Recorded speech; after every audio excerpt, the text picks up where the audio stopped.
Good morning, everyone, and happy Thursday. It is Julie here with your TipRanks pre-market morning update, where we're bringing you everything you need to know before the market opens. So let's get into it.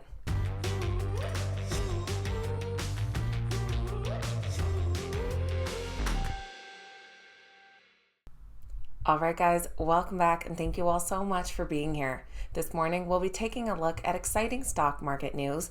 We actually have a handful of notable earnings reports to look at, and we'll see which stocks are the morning's biggest gainers and losers. I also need to give you guys a heads up that I am taking a vacation next week, so there will not be my regular morning show. I greatly apologize, but I am long overdue for a beach vacation. I will be back the following week, hopefully with a nice tan.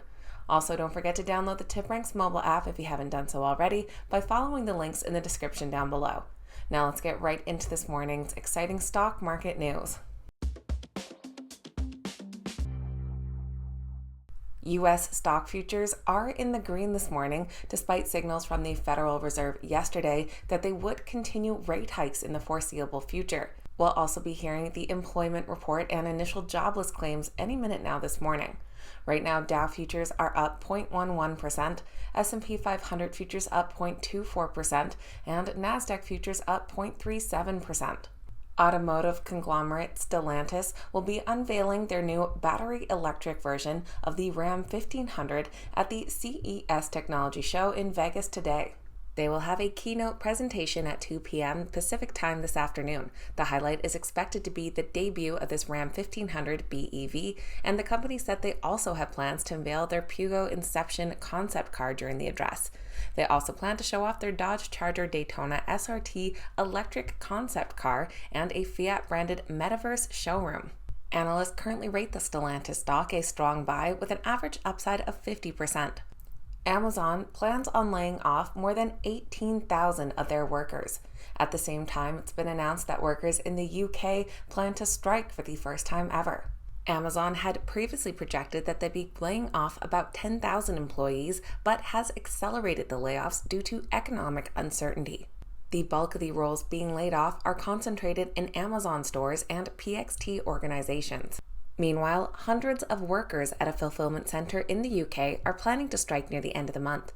The union representing them said that the strike is being pursued due to anger over the company's 50 pence per hour pay offer. Analysts do currently rate the Amazon stock a strong buy with an average upside of over 62%.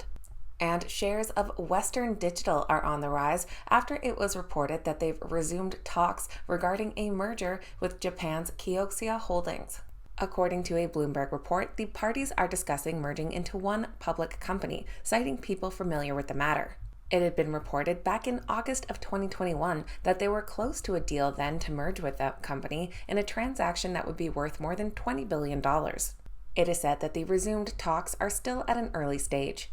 The Western Digital stock is currently rated a moderate buy with an average upside of nearly 30%. Now moving over to notable earnings reports.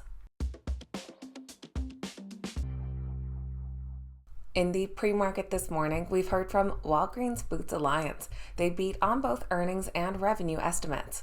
Their Q1 earnings per share of $1.16 came in 2 cents ahead of analyst estimates, while revenue of $33.38 billion beat by $340 million. They did maintain their earnings per share guidance, but did raise their sales guidance for the full year. Analysts currently rate the Walgreens stock a hold with an average upside of 14%. Also coming in ahead of expectations this morning was food company Conagra Brands.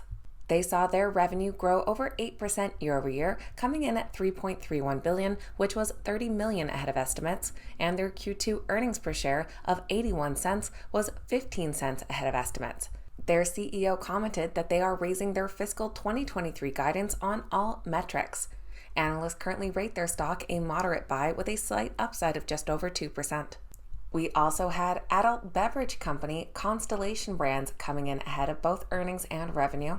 They reported Q3 earnings per share of $3.01, which was 12 cents ahead of analyst estimates, and revenue of $2.44 billion rose over 5% year over year and beat estimates by $60 million. Their stock is currently rated a strong buy with an average upside of 20%. And also Helen of Troy, continuing the streak this morning of beating estimates on both earnings and revenue. They reported Q3 earnings per share of $2.75, also beating by 15 cents per share, and revenue of $558.6 million, which did decline 10% year over year, but still came in over $25 million ahead of estimates. Their stock is currently rated a unanimous strong buy with an average upside of 27%. Now let's take a look at which stocks are the morning's biggest gainers and losers. Taking off in the pre-market this morning is Novocure. Their stock is soaring after they announced that their LUNAR study in non-small cell lung cancer met its primary endpoint. Trading under the ticker NVCR, the stock is currently up 65%. They're followed by Zylab under ZLAB, up 31%, and AMTD Idea Group under AMTD, up over 20%. And our biggest losers this morning are led by Coinbase. They're cooling off after a rally yesterday. Trading under the ticker COIN, the stock is down 6.37%. They're followed by RPM International under the ticker RPM, down 5.66%, and Transportadora de Gas del Sur under the ticker TGS, down 5.63%. So that is going to be everything for Thursday's pre-market morning update, getting you up to speed with what you need to know before that opening bell. Don't forget to follow me over on my personal channel, JT Wealth, as well, where you can see the recap of the best and worst stocks of 2022. And say good morning in the comments down below. I always love hearing from you guys. Thank you so much for watching. Have a great day, and I'll see you back here next time.